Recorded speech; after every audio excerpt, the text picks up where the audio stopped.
to the Daily Bite. I'm your host, Pastor Steve Andrews. Today we study from 2 Kings chapter 10, and this is a difficult and bloody chapter that focuses on the judgment of God. That's the point that you don't want to lose sight on as we make our way through the text. This is God's judgment on those who have been faithless, on those who have abandoned the Lord and his ways. As sinners, we all deserve death, right? Read Romans chapter 3, read Romans chapter 5. The punishment for sin is death, and God can bring about that punishment whenever he sees fit as the judge of heaven and earth. And that's what he does here in chapter 10. Now Ahab had 70 sons in Samaria.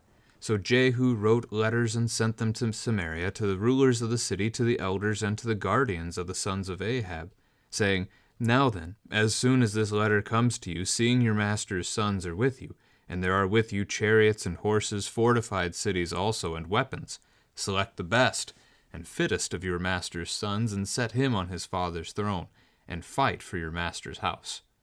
But they were exceedingly afraid, and said, Behold, the 2 kings could not stand before him. How then can we stand? So he who was over the palace and he who was over the city, together with the elders and the guardians, sent to Jehu, saying, We are your servants, and we will do all that you tell us. We will not make anyone king. Do whatever is good in your eyes. Then he wrote to them a second letter, saying, If you are on my side, and if you are ready to obey me, take the heads of your master's sons, and come to me at Jezreel tomorrow, at this time. Now the king's sons, 70 persons, were with the great men of the city, who were bringing them up. And as soon as the letter came to them, they took the king's sons and slaughtered them, 70 persons, and put their heads in baskets and sent them to him at Jezreel. When the messenger came and told him, They have brought the heads of the king's sons, he said, Lay them in 2 heaps at the entrance of the gate until the morning. Then in the morning, when he went out, he stood and said to all the people, You are innocent. It was I who conspired against my master and killed him. But who struck down all these? Know then that there shall fall to the earth nothing of the word of Yahweh, which Yahweh spoke concerning the house of Ahab, for Yahweh has done what he said by his servant Elijah. So Jehu struck down all who remained of the house of Ahab in Jezreel, all his great men and his close friends and his priests, until he left him none remaining.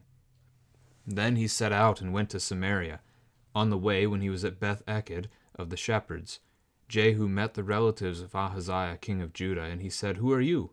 And they answered, We are the relatives of Ahaziah, and we came down to visit the royal princes and the sons of the queen mother.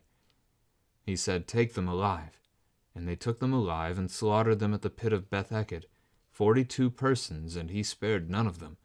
And when he departed from there, he met Jehonadab, the son of Rechab, coming to meet him. And he greeted him and said to him, Is your heart true to my heart, as mine is to yours? And Jehonadab answered, It is. And Jehu said, If it is, give me your hand. So he gave him his hand, and Jehu took him up with him into the chariot. And he said, Come with me, and see my zeal for Yahweh. So he had him ride in his chariot. And when he came to Samaria, he struck down all who remained to Ahab in Samaria, till he had wiped them out, according to the word of Yahweh that he spoke to Elijah. Then Jehu assembled all the people and said to them, Ahab served Baal a little, but Jehu will serve him much. Now therefore call to me all the prophets of Baal, all his worshippers and all his priests. Let none be missing, for I have a great sacrifice to offer to Baal. Whoever is missing shall not live. But Jehu did it with cunning in order to destroy the worshippers of Baal. And Jehu ordered, Sanctify a solemn assembly for Baal. So they proclaimed it. And Jehu sent throughout all Israel, and all the worshippers of Baal came, so that there was not a man left who did not come. And they entered the house of Baal, and the house of Baal was filled from one end to the other. He said to him who was in charge of the wardrobe, Bring out the vestments for all the worshippers of Baal. So he brought out the vestments for them. Then Jehu went into the house of Baal with Jehonadab the son of Rechab, and he said to the worshippers of Baal, Search, and see that there is no servant of Yahweh here among you, but only the worshippers of Baal. And then they went in to offer sacrifices and burnt offerings. Now Jehu had stationed 80 men outside, and said, "The man who allows any of those whom I have given to your hands to escape shall forfeit his life." So as soon as he had made an end of the burnt offering, Jehu said to the guard and to the officers, "Go in and strike them down. Let not a man escape." So when they put them to the sword, the guard and the officers cast them out and went into the inner room of the house of Baal. And they brought out the pillar that was in the house of Baal and burned it. And they demolished the pillar of Baal and demolished the house of Baal and made it a latrine to this day. Thus Jehu wiped out Baal from Israel. But Jehu did not turn aside from the sins of Jeroboam the son of Nebat, which he made Israel to sin, that is, the golden calves that were in Bethel and in Dan. And Yahweh said to Jehu, "Because you have done well in carrying out what is right in my eyes, and have done to the house of Ahab according to all that is in my heart, your sons of the 4th generation shall sit on the throne of Israel." But Jehu was not careful to walk in the law of Yahweh the God of Israel with all his heart. He did not turn from the sins of Jeroboam, which he made Israel to sin. In those days Yahweh began to cut off parts of Israel. Hazael defeated them throughout the territory of Israel, from the Jordan eastward, all the land of Gilead, the Gadites and the Reubenites and the Manassites from Aroer, which is by the valley of the Arnon, that is Gilead and Bashan. Now the rest of the acts of Jehu and all that he did and all his might, are they not written in the book of the Chronicles of the kings of Israel? So Jehu slept with his fathers, and they buried him in Samaria, and Jehoahaz his son reigned in his place. The time that Jehu reigned over Israel in Samaria was 28 years. This is the word of the Lord.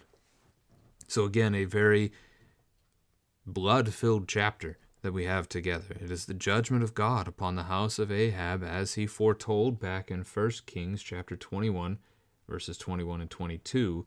That's verse 17 here, according to the word of Yahweh that he spoke to Elijah. That's where you'll find this, that God has said himself he's going to wipe out the house of Ahab, so that it will be like the house of Jeroboam and the house of Baasha.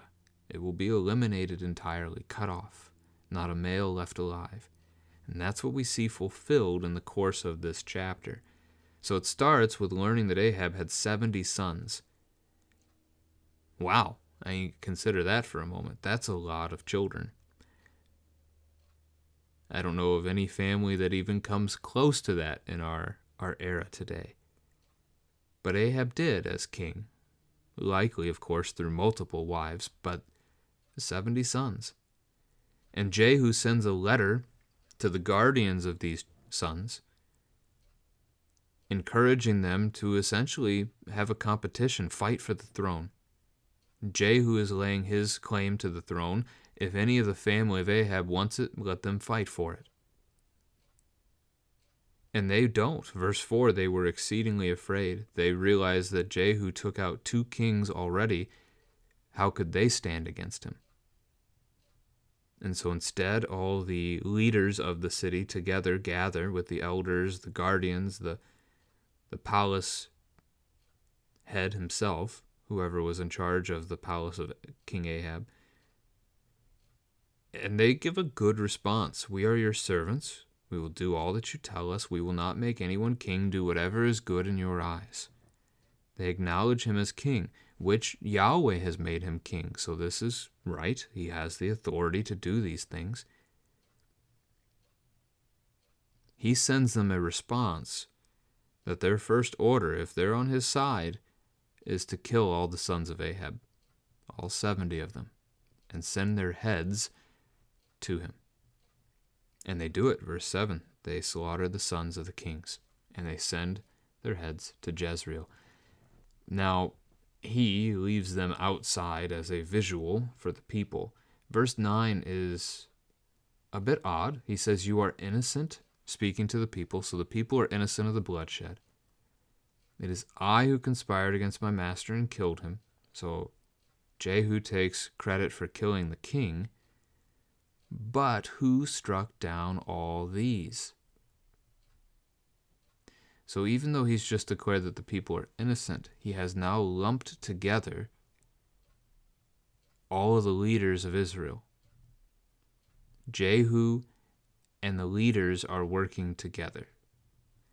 the people would know who has done this act.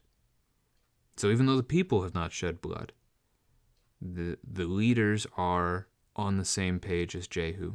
They are together in this thing. Now, if you want to ask, does Jehu go too far? Because again, this is God's judgment. God indeed has said this to happen. Does Jehu go too far? If there's somewhere he goes too far, it's verse 11.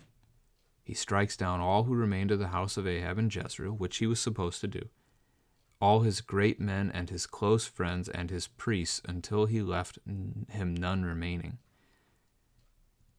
I would make the case here that this is not too far, that this fits with what God has said, to allow, well, it's a definitional thing. We think of a household today and we think of a family. So my household consists of myself, my wife, and our 4 daughters. Your household consists of you and whichever family members you have residing with you. But the biblical term household was broader than that. And Ahab's is already anyway because of how many children he had and how many wives. But the household included servants. It included their families. It's bigger. It's a bigger picture that you see. And that's from cover to cover throughout the book that you'll find that all through Scripture.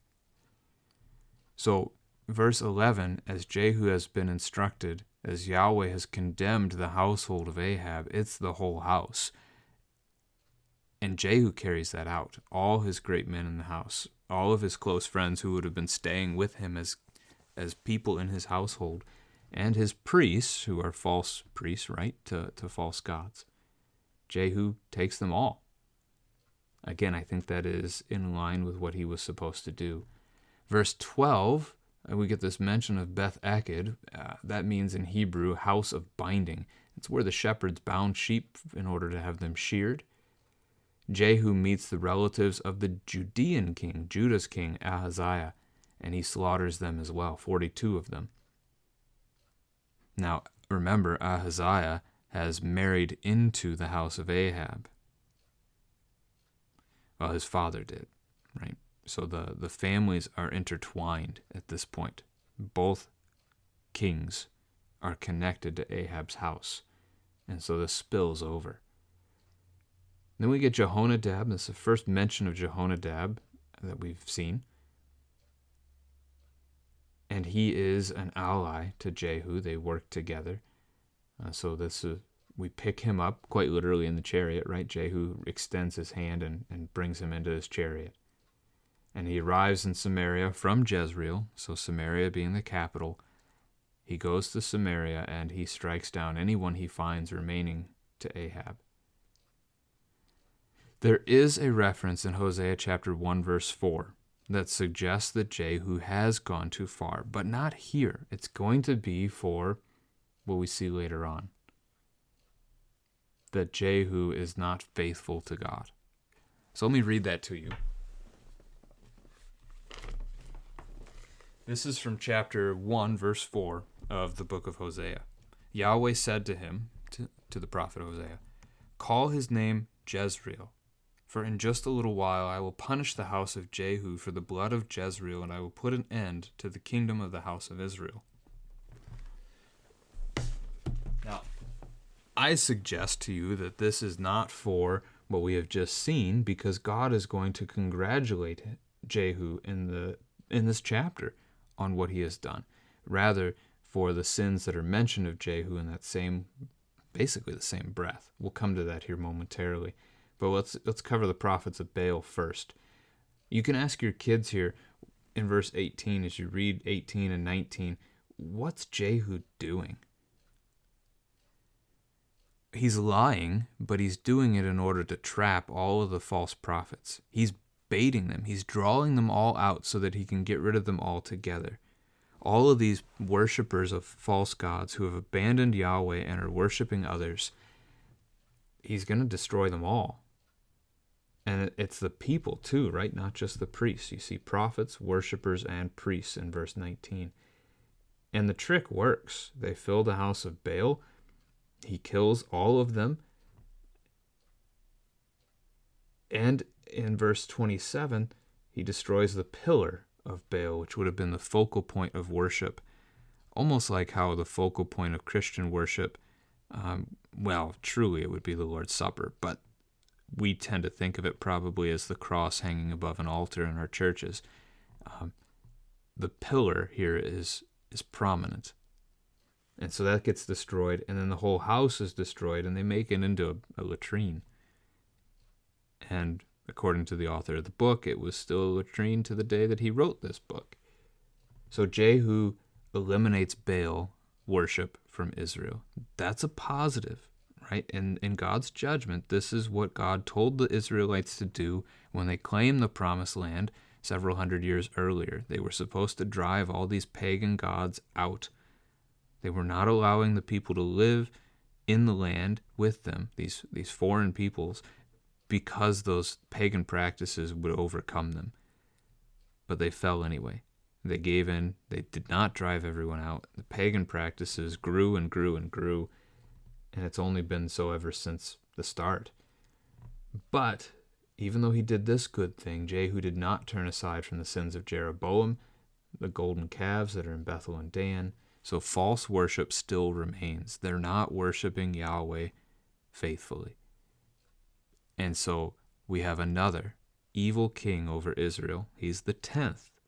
They've still had 0 good ones. Judah's at 2 good and 4 bad by the count here, but 10 wicked kings over Israel thus far. So God, again, verse 30, commends him. You have done well in carrying out what is right in my eyes. He has done well bringing about the judgment of God in this world. God authorized it. He has done it. He's done well driving out false worship from the land, some of it. He did not go far enough on that one. He should have torn down those temples that were, well, I don't know, we should call them temples, those places of worship, those houses of worship in Dan and Bethel. And so the Lord gives him to the 4th generation, that his family will sit on the throne of Israel. So we'll be able to look at that in the days to come as we continue in the book. We learn that God's judgment upon Israel has already begun, not just in wiping out the 3rd household of a king, but now even beginning to give away some of the promised land. That's not fair. This is not promised land. If you remember back to when the Israelites are finishing up the wilderness wanderings, they're entering the promised land. 2.5 tribes don't want to go. They don't want to cross the Jordan. They see the land on the east of the Jordan, and they think it's good enough. They want to live there. And so they do. And it's that land east of the Jordan that is gone first, that is given up first. And God gives it over to Hazael, king of Syria. So the fight, the conflict with Syria has been going on already in the book of 2 Kings, and it continues here and now. After 28 years, Jehu dies, and his son Jehoahaz will reign in his place. So we'll talk more about him in the days to come. Now, another question to unpack as a family after a chapter about God's judgment. Do we need to fear God's judgment? It's a tricky question. It's kind of a yes and a no. In a way, we do fear God's judgment. We are told to fear the Lord. In fact, Jesus himself says it, that the only thing we are to fear is God himself. Jesus will say that we are not to fear those who can destroy the body, but only the one that can destroy body and soul together in hell. And that is not a reference to the devil. The devil does not have that power, that authority. Only God does in his judgment. So there is a level of fearing God that is a healthy fear of God, because in a way, like the law curbs us from committing sins against the Lord, so does that fear. But at the end, truly, the answer is also no. We don't need to fear the Lord because we know the outcome, right? When you stand before the Lord on Judgment Day and have to give an account for all that you have done, we can't stand. Our sinfulness is too great. Even one sin would be too many. But Jesus will stand there before you. Jesus Jesus takes your guilt for you, and he's done so already on the cross on Calvary. He has freed you from your sins. He has taken them away from you. They are his.